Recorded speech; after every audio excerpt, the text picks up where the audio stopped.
यकीन नहीं होता कि ये एंड हो गया। स्ट्रेंजर थिंग्स का अंत हो चुका है। अपनी सीजन 5 एपिसोड 8 के साथ स्ट्रेंजर थिंग्स का सफ़र हमारे साथ यहीं तक था।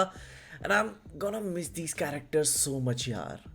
जहाँ पे एपिसोड 8 किसी मूवी की तरह फील होता है जिसमें क्लाइमैक्स से लेकर एपिलॉग सब कुछ एक ही में डाला हुआ है। एंड मेरे मायनों में ये एक बहुत ही बिफिटिंग एंडिंग है स्ट्रेंजर थिंग्स के लिए, जिसमें हम इवेंचुअली मुश्किल एंड चाहते तो हैं क्योंकि वही पूरी लाइफ को मीनिंगफुल बनाता है, पर कहीं ना कहीं फॉल्सली ही सही ये बिलीव भी हम करना चाहते हैं कि जो देखा है वो सच नहीं है। और कहीं ना कहीं वो दूर देश में अभी भी वो अपनी हैप्पी एंडिंग जी रहे हैं, जिसमें अंत को लेकर एकदम सर्टेन होना कि कितना क्या सच है किसी को भी नहीं पता।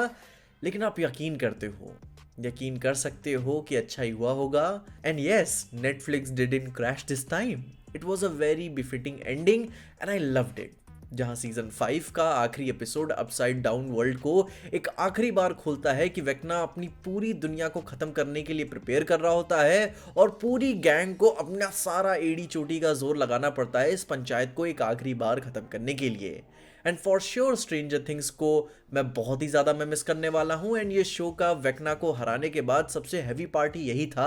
कि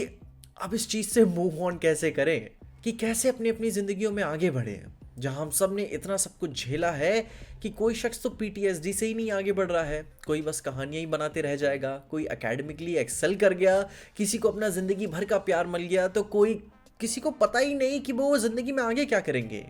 पर स्टिल अपनी लाइफ में आगे बढ़ने के लिए तैयार हैं, क्योंकि यही असली ग्रोथ है।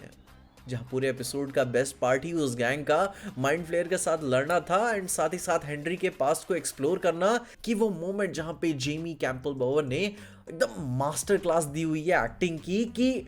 जब वो अपनी मेमोरीज में होता है, भाई मुझे बुरा लगने लगा कि यार बंदे के साथ गलत हुआ है, बट फिर जब आखिर में जो जॉइस ने किया है उसके साथ, भाई ये बैंड का डिजर्व करता था। क्या क्या नहीं किया उसने, एंड आई एम ग्लैड कि उसके लिए कोई रिडेम्पशन वाला आर्क नहीं था, वरना वो कहानी काफ़ी ज़्यादा बुरी चली जाती। एंड आई लाइक कि नैन्सी को उन्होंने पूरा रूम दिया, कि how she is very strong and very independent and she has every right to explore her life, कि वो माँ बच्चों वाली ज़िंदगी में फंस के नहीं रह गई, she is choosing her self first. जहाँ स्टीव भी ग्रो कर गया है, he loves kids and eventually वही वो कर रहा है, कोई राइटर बन गया, कोई डायरेक्शन को परस्यू कर रहा है, एंड अपसाइड डाउन वर्ल्ड को फाइनली एंड भी सही तरीके से कर दिया गया कि अब उसका कोई रूम भी नहीं बचा है कि हाँ ये हो सकता है वो नहीं हो सकता, क्योंकि अब अगर जो हो सकता था वो दुनिया ही प्रॉब्लम से चली जा चुकी है। जहाँ पे अब अगर एक चीज़ को अगर थोड़ी सी नेगेटिव साइड में अगर लेकर मैं चलूँ, कि एक जो चीज़ फंबल कर दी उन्होंने एंड में आते आते, वो था मिलिट्री का प्लॉट। वो बहुत ज़्यादा मैसी हो गया आखिर में जाते आते, क्योंकि आखिर में देखो तो वो इंपॉर्टेंट ही नहीं रह जाता, ऐसा फील होता है। जिसमें अगर लॉजिकली जानने की कोशिश करे तो ये हॉकिंस की गैंग अपने देश के मिलिट्री के सरकारी काम में बाधा डाली है, एंड टेक्निकली तो अपनी मिलिट्री के साथ ऐसी हरकतें करने के जुर्म में उन्हें टेररिज्म के चार्जेस के साथ उन सबको जेल में डाल देना चाहिए था, पर हाँ उन्होंने थोड़ी छूट वाला रूम दे दिया है, जहाँ पे वो मिलिट्री वाले एंगल को थोड़े बेटर तरीके से और हैंडल कर सकते थे। पर वो स्ट्रेंजर थिंग्स की दुनिया का सबसे बड़ी वीकनेस में से एक रह जाएगा कि गवर्नमेंट का involvement was all meant for nothing in the and. जहाँ पे अब हाँ एंड में आते आते कुछ रैपिंग दी जा सकती थी, एंड थोड़ी सी देने की कोशिश भी की गई है, कि जैसे हॉपर की तरफ से बात सुनने में आती है कि उसे एक मॉन्टॉक में एक जॉब ऑफर हुई है, जहाँ पे गवर्नमेंट ने हॉपर के कॉम्पिटेंस को ऐसे देखते हुए यह उसे हायर ही कर लिया, कि भाई एक बंदे ने अकेले हॉकिंस की गवर्नमेंट वाली फैसिलिटी को भाई रेल दिया, तो भाई इसे जेल में डालने से अच्छा इसे अपने मॉन्टॉक प्रोजेक्ट के लिए ही हायर कर लिया जाए। लेकिन अब ये कोई इतना बड़ा इशू नहीं है कि पूरे एपिसोड को ही खराब कर दे। जहाँ पे मैं अभी भी रिपीट करूंगा ताकि आपके दिमाग में कोई शक न रह जाए कि Netflix didn't crash this time. जहाँ पे अब स्ट्रेंजर थिंग्स का फ्यूचर पूरी तरीके से ये हो सकता है कि फ्यूचर में अगर ये आगे बढ़े तो वो कहानी हॉपर एंड जॉयस के साथ एक अलग पर्सपेक्टिव से, एक अलग नाम से, एक अलग शो के साथ आगे बढ़ेगी। एंड जैसे जैसे ये मॉन्टाक प्रोजेक्ट वाले प्रॉब्लम बड़ी होती जाएगी, आने वाले भविष्य में अगर कुछ सीजन्स भी बने तो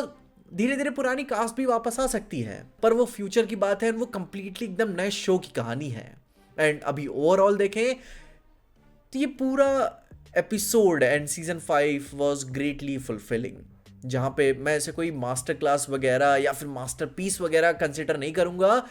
but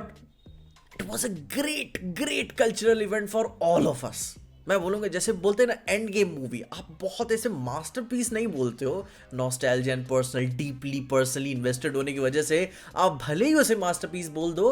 but on a technical level ऐसे बोल के नहीं निकल जाओगे। एक्सपीरियंस वाइज आप कहोगे कि भाई ये कल्चरल इवेंट फिर कोई भी मूवी रिक्रिएट नहीं कर सकती। वो स्ट्रेंजर थिंग्स का एंड था। It was a perfection on an emotional level, क्योंकि अटैचमेंट बहुत ही पुराना और भयंकर है और कोर मेमोरी है हम सबकी, ये कभी नहीं जाएगी।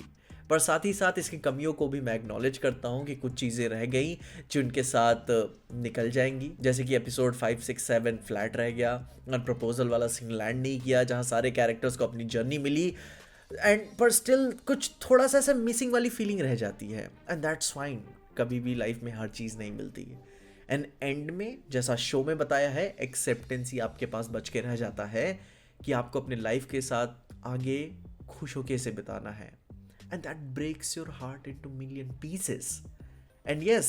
as a proper pop culture fan इतने सालों से, it was a very big cultural event for all of us today कि हम सब ने Stranger Things को एंड होते विटनेस किया। एंड जैसा भी ये बिफिटिंग एंड हमें मिला, उसे याद करते हुए, हम उसे बिलीव करते हुए, हम उसे अपनी ज़िंदगियों में अलाइव रखेंगे अपने इंस्पिरेशंस में, अपने आर्ट में, अपने नॉस्टैल्जिया में, अपने क्रिटिसिज्म्स में, क्योंकि it was genuinely one of a kind experiences जो कि हर 10 या 20 साल में एक बार देखने को मिलता है। एंड आई एम ग्लैड कि मैं स्ट्रेंजर थिंग्स देखते हुए बड़ा हुआ। एंड इट किल्स मी कि अब हम स्ट्रेंजर थिंग्स के बारे में और बात नहीं करेंगे और वीडियोस नहीं बना पाएंगे, पर पूरी कोशिश करूंगा, चाहे कर पाऊँ या ना कर पाऊँ, मूव ऑन करते हुए, ग्रो करते हुए और अच्छी चीज़ों में इसे अलाइव कर सकूं, क्योंकि इसने हम सबको और क्लोज लेकर आया है। और ये क्लोजनेस, ये हम दोनों, हमारे बीच ये चीज़ मैं जाने नहीं दूंगा। बाकी मुझे बहुत ही अच्छा लगा, एंड इसके एंड को मैं हमेशा के लिए याद रखूंगा, और मैं आपके ओपिनियंस भी जानना चाहूँगा कि आपको ये कैसा लगा। आप अपने ओपिनियंस में ज़रूर से बताना, एंड कोशिश करूँगा एक और वीडियो बना दूँ। बाकी तब तक के लिए देखते रहना पीजे एक्सप्लेन।